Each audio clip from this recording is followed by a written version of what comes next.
Welcome back, or welcome to Autoimmune Health Solutions. My name is Dr. Michael Smith, and in this video I would like to share with you how to have a Nightshade challenge.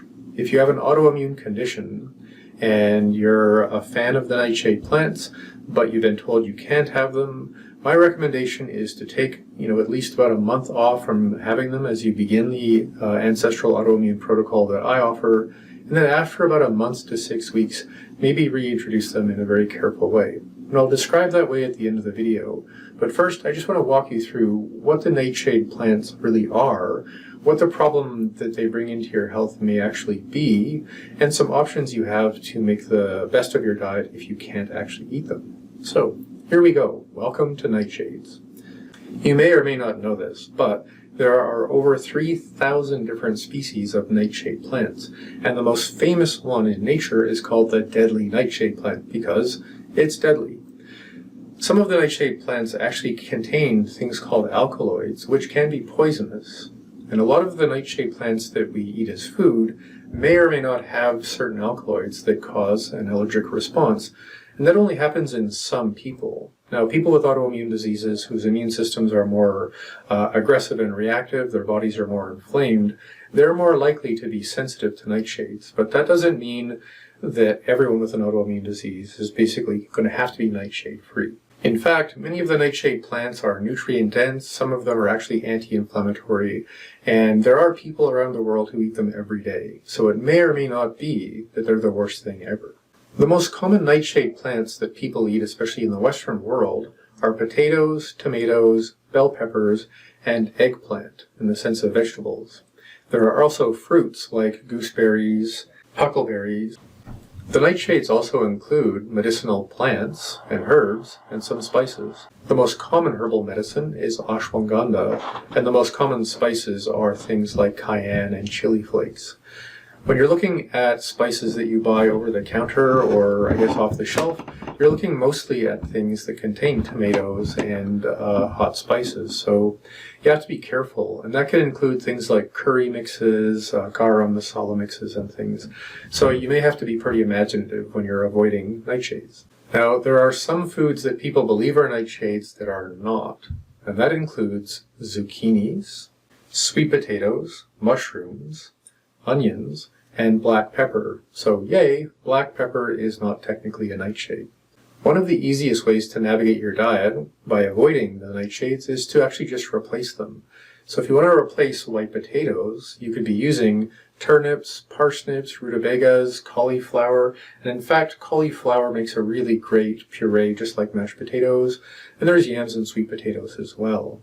If you want to replace tomatoes, your best bets in the sense of color are going to be beets and carrots. To replace eggplant, the most popular option is those big portobello mushrooms. They actually have a similar mouthfeel.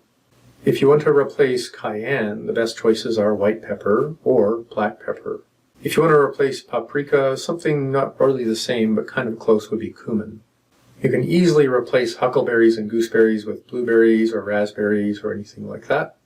And if you want to replace goji berries, you can use raisins or grapes or even cranberries. Now, as autoimmune patients, the last thing we want to do is poke the eye of the bear of our immune system by eating something that's going to be an inflammatory trigger. So again, when it comes to nightshades, we want to be careful. Now, there are 3 things in nightshades that are known for sure to cause problems, and they're all called glycoalkaloids. One is called solacine, one is called nicotine, and one is called capsaicin, which is the spicy one. Some things in life are common sense, and when you actually look at what these nightshade alkaloids do in these plants in nature when they're still growing, is they actually work kind of like a bug spray, in the sense that when insects come along to eat them and try and penetrate in there to see what's happening, it's these alkaloids that actually irritate the gut of these insects, or it makes their mouth go numb, or it can actually hurt them or kill them.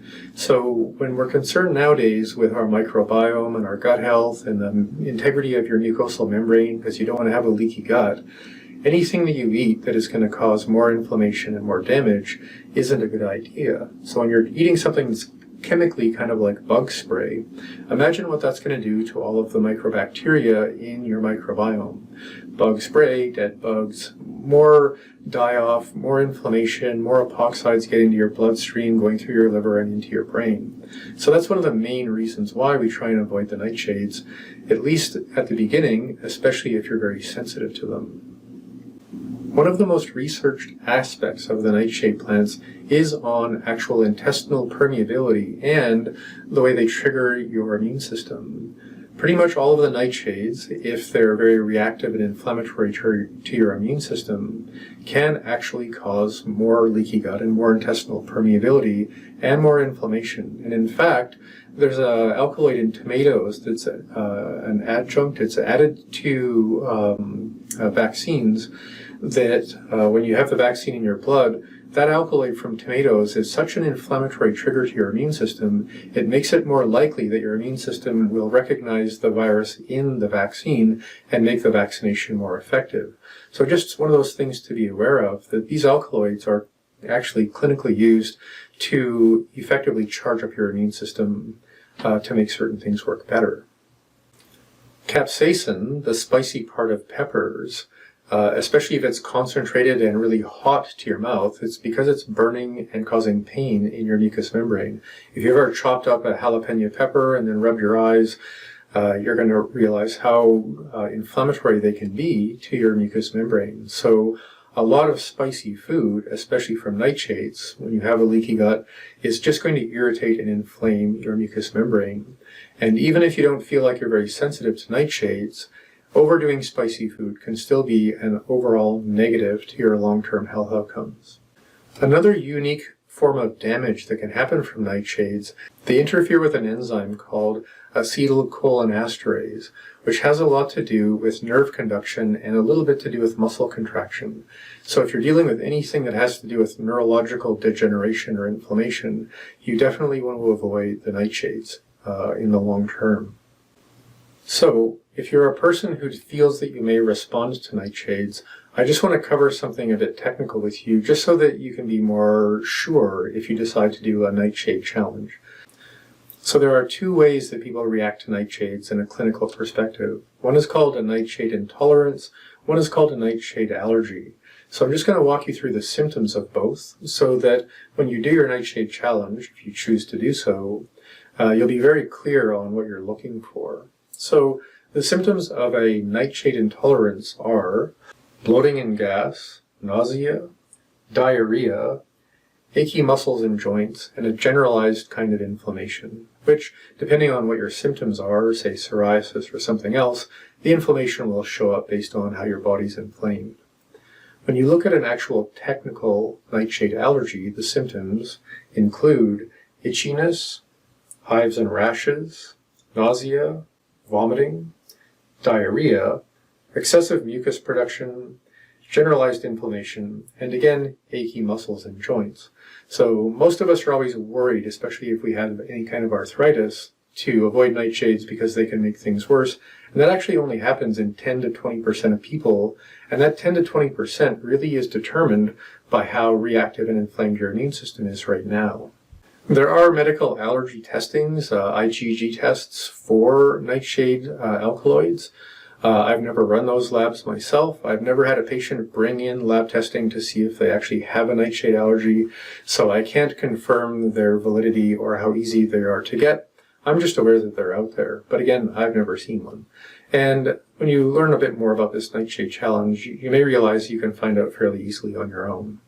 So here's how to do a nightshade challenge. And I'm speaking to primarily people who are doing the Ancestral Autoimmune Protocol, which has 4 phases to it. And the initial phase being about reducing inflammation and letting your body rest. The second phase being focused on resetting your metabolism and your immune system while you rebuild all of your connective tissues.